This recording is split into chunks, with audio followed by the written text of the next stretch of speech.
Hi ಎಲ್ರಿಗೂ ನಮಸ್ಕಾರ. Welcome to final frame YouTube channel. ನೀವು ಇನ್ನೂ ನಮ್ಮ ಚಾನಲ್ಗೆ ಸಬ್ಸ್ಕ್ರೈಬ್ ಮಾಡಿಲ್ಲ ಅಂದರೆ ಸಬ್ಸ್ಕ್ರೈಬ್ ಮಾಡಿ ಮತ್ತು ಪಕ್ಕದಲ್ಲಿರೋ ಬೆಲ್ ಐಕಾನ್ನ ಕ್ಲಿಕ್ ಮಾಡಿ.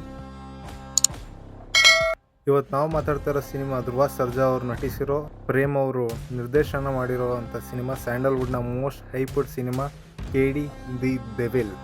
ಈ ಸಿನಿಮಾ 70ರ ಮತ್ತು 80ರ ದಶಕದ ಕಾಲದ ಬೆಂಗಳೂರು ಅಂಡರ್ ವರ್ಲ್ಡ್ ಕಥೆಯನ್ನು ಹೊಂದಿದೆ. ಇನ್ನು ಈ ಸಿನಿಮಾ ಶುರುವಾಗೋದು ಜೈಲಿನಿಂದ.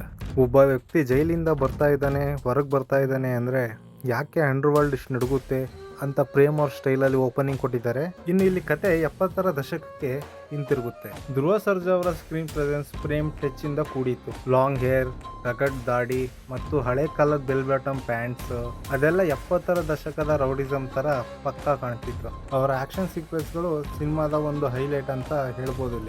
ಇಲ್ಲಿ ಕೇವಲ ಹೀರೋಂಗ್ ಮಾತ್ರ ಅಲ್ಲ, ಪ್ರತಿ ಪಾತ್ರಕ್ಕೂ ಒಳ್ಳೆ ಸ್ಕ್ರೀನ್ ಪ್ರೆಸೆನ್ಸ್ ನ ಕೊಟ್ಟಿದ್ದಾರೆ. ಫಾರ್ ಎಕ್ಸಾಂಪಲ್, ರವಿಚಂದ್ರನ್ ಅವರು ಅಣ್ಣಯ್ಯಪ್ಪ ಆಗಿ ಇವರ ಸ್ಟೈಲ್ ತುಂಬಾ ಚೆನ್ನಾಗಿದೆ ಫಿಲ್ಮ್ ಅಲ್ಲಿ.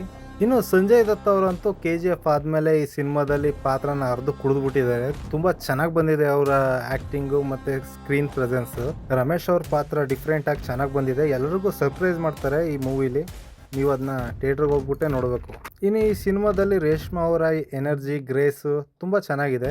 ಸ್ವಲ್ಪ ರೇಷ್ಮಾ ಮತ್ತು ಧ್ರುವ ಸರ್ಜಾ ಅವ್ರದ್ದು ಓವರ್ ಡ್ರಾಮ್ಯಾಟಿಕ್ ಅನ್ಸಿದ್ರು ಮೂವಿ ಚೆನ್ನಾಗಿ ಮೂಡ್ ಬಂದಿದೆ. ಇನ್ನು ಸಿನಿಮಾದ ಪಾಸಿಟಿವ್ಗಳಲ್ಲಿ ಅರ್ಜುನ್ ಜನ್ಯ ಅವರ ಮ್ಯೂಸಿಕ್ ಡೈರೆಕ್ಷನ್ ಕೂಡ ತುಂಬಾ ಚೆನ್ನಾಗಿ ಬಂದಿದೆ. ಬೆಂಕಿ ಎಪ್ಸೋರೆ ಈ ಮೂವಿಲಿ. ಇನ್ನು ವಿಜುವಲ್ಸ್ ಅಂತೂ ತುಂಬ ಚೆನ್ನಾಗಿ ಮೂಡ್ ಬಂದಿದೆ. ಬೆಂಗಳೂರು 1970ರಲ್ಲಿ ಹೆಂಗೆ ಕಾಣ್ತಿತ್ತು, ಆ ಕಾಲದ ಥಿಯೇಟರ್ಗಳು, ಬೈಕ್ಗಳು, ಕಾರ್ಗಳು ಎಲ್ಲನೂ ತುಂಬ ಚೆನ್ನಾಗಿ ಕ್ರಿಯೇಟ್ ಮಾಡಿದ್ದಾರೆ. ಒಂದೊಂದು ಕಡೆ ಇದು ಸೆಟ್ ಅಂತ ಅನಿಸಿದ್ರು ಅಷ್ಟೊಂದೇನು ಮ್ಯಾಟರ್ ಆಗಲ್ಲ ಅನಿಸುತ್ತೆ. ಇನ್ನಿಲ್ಲಿ KVN ಪ್ರೊಡಕ್ಷನ್ ಅವರು ಒಂದೇ ಸಿನಿಮಾಗೆ ತುಂಬಾ ದುಡ್ಡು ಸುರಿದಿರೋದು ಗೊತ್ತಾಗುತ್ತೆ. ಇಲ್ಲಿ ಹೀರೋ ರೌಡಿಸಮ್ಗೆ ಇಳಿಯೋಕೆ ಕೊಟ್ಟಿರುವಂತ ಕಾರಣಗಳು ತುಂಬಾ ಚೆನ್ನಾಗಿದೆ. ಇನ್ನು ಫಸ್ಟ್ ಹಾಫ್ ಸ್ವಲ್ಪ ಸ್ಲೋ ಅನ್ಸುತ್ತೆ, ಆದ್ರೆ ಸೆಕೆಂಡ್ ಹಾಫ್ ಅಂತೂ ತುಂಬಾ ಚೆನ್ನಾಗಿದೆ. ಇನ್ನು ಸುದೀಪ್ ಅವರ ಕಾಲಭೈರವ ಕ್ಯಾರೆಕ್ಟರ್ ಅಂತೂ ತುಂಬಾ ಚೆನ್ನಾಗಿದೆ. ಎಂಟ್ರಿ ಕೂಡ ಹಂಗೆ ಬೆಂಕಿ ಎತ್ಸ್ಬಿಟ್ಟವ್ರೆ ಎಂಟ್ರಿಲಿ. ಇನ್ನು ಪಾರ್ಟ್ 2 ಇರೋದ್ರಿಂದ ಮೂವಿ ಫುಲ್ ಕಂಪ್ಲೀಟ್ ಆಗಿ ಎಂಡ್ ಆಗಿದೆ ಅಂತ ಎಲ್ಲೂ ಅನ್ಸಲ್ಲ. ಕ್ಲೈಮ್ಯಾಕ್ಸ್ ಅಲ್ಲಿ ಇರೋ ಟ್ವಿಸ್ಟ್ ಈ ಮೂವಿಯ ಹೈಪ್ ಅಂತಾನೆ ಹೇಳ್ಬೋದು. ಇನ್ನು ಕಡೆಯದಾಗಿ ಹೇಳೋದಾದ್ರೆ, ಈ ಸಿನಿಮಾ ಧ್ರುವ ಸರ್ಜಾ ಅವ್ರಿಗೆ ಒಂದು ಒಳ್ಳೆ ಕಂಬ್ಯಾಕ್ ಕೊಡುತ್ತಾ. ಮಾರ್ಟಿನ್ ಮತ್ತೆ ಪೊಗರು ನಂತರ ನೋಡಬೇಕು. ಇನ್ನು ಯಾರು ನಮ್ಮ ಯೂಟ್ಯೂಬ್ ಚಾನಲ್ಗೆ ಸಬ್ಸ್ಕ್ರೈಬ್ ಮಾಡಿಲ್ಲ, ಸಬ್ಸ್ಕ್ರೈಬ್ ಮಾಡ್ಕೊಳ್ಳಿ. ಮತ್ತೆ ಇದೇ ಥರ ವಿಡಿಯೋಸ್ ನೋಡೋಕ್ಕೆ ಪಕ್ಕದಲ್ಲಿರೋ ಬೆಲ್ ಐಕಾನ್ನ ಕ್ಲಿಕ್ ಮಾಡಿ.